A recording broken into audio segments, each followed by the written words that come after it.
I just ended my student internship. ये मेरा uniform भी है। तो मास्टर्स में जब मैं कोर्सेज ले रहा हूँ, अभी उससे मेरे सिर्फ 2 रहते हैं।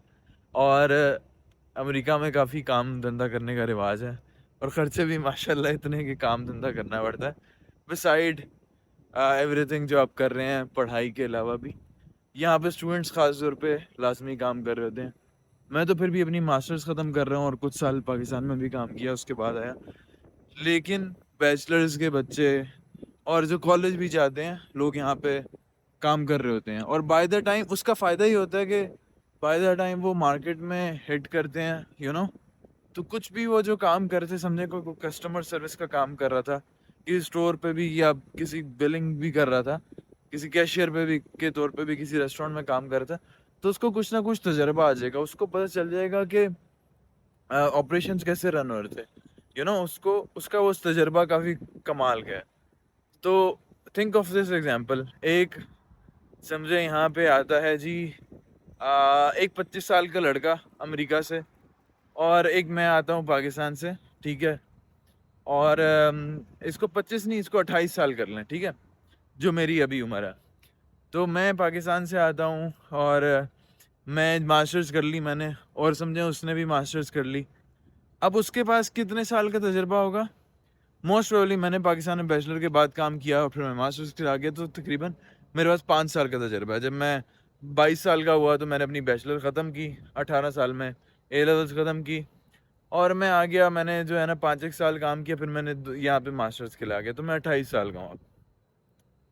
अब वो क्योंकि कॉलेज के टाइम से शुरू कर देते हैं, तो वो जब 16 साल के थे उन्होंने काम शुरू कर दिया, और उन्होंने अपने बैचलर्स में भी काम किया। और जब वो 22 साल का हुआ, जब मेरे पास ज़ीरो एक्सपीरियंस था, मेरे 22 में, उसके पास ऑलरेडी तकरीबन 6 साल का तजर्बा, ठीक है। और तजर्बा उसके पास, फिर आगे जब मैं काम करता मेरे पास 5 साल का हुआ, और उसके पास वो 5 साल का मजीद हो गया। तो कहने का मकसद कि 28 साल की उम्र में he might have more than 10 years of experience, which is insane. और same goes for someone from हमारी एरिया से, तो मेरे पास I have like less experience for like 4 or 5 years, और वो भी खुदा ना खास्ता अगर बिल्कुल रेलिवेंट फील्ड से नहीं है, और coming from a different country, बहुत सारी स्ट्रगल है, और हमारे डिफरेंट किस्म के वीज़ाज इश्यूज और व्हाट नॉट, तो बहुत सारी लिमिटेशंस हैं, तो बहुत मुश्किल हो जाती है। तो I can not compete with a person who is in the US. अब आई नो कि अक्सर लोगों का ये इसमें एक सोच है कि अमरीकी तो मेहनत नहीं करते, सही है, उनसे तो हम आराम से कम्पीट कर सकते हैं, हम जो है ज़्यादा टैलेंटेड हैं। मैंने ये काफ़ी परसेप्शन देखा है, और मुझे खुद भी ऐसा लगता था कि हाँ, हम काफ़ी अक्लमंद हैं लेकिन ऑनेस्टली परसिस्टेंस और सालों अगर उन्होंने लगाए हैं, तो वो उनके ज़ाया नहीं जा रहे, सही है। और जो कल्चर है यहाँ का, वो उनको हमसे बेहतर कहीं ना कहीं पहले ही बना देता है। तो इस तरह की एक बहुत बड़ी आवाम है जो इनके बेनिफिट्स हैं, मामलात हैं, इन लोगों को उससे काफ़ी ज़्यादा आसानी होती है, इसमें कोई शक नहीं है। लेकिन जो सीरियस है उनको काफ़ी ज़्यादा एज है, इसमें कोई शक नहीं है। आई जस्ट नोटिस्ड कि मेरा कैमरा काफ़ी ज़्यादा जूम इन हुआ था, तो खैर मैं वो रोड भी क्रॉस कर रहा था, तो I took like a second break. तो कमिंग बैक, प्रिविलेज एक बहुत बड़ी चीज़ है और इसको झुटला नहीं सकते। जो यहाँ पे समझे पैदा हुआ, जो रिसोर्सेज, जो एजुकेशन उसके पास है, मतलब हम एक पैरेलल दुनिया में रह रहे हैं। बहुत सारी चीज़ें हमारे लिए एक्सेसिबल नहीं है, जैसे डिज्नीलैंड या वर्किंग फॉर फॉर्च्यून 500। हम में से काफ़ी लोग आते हैं, करते हैं, जो जो कर पाते हैं।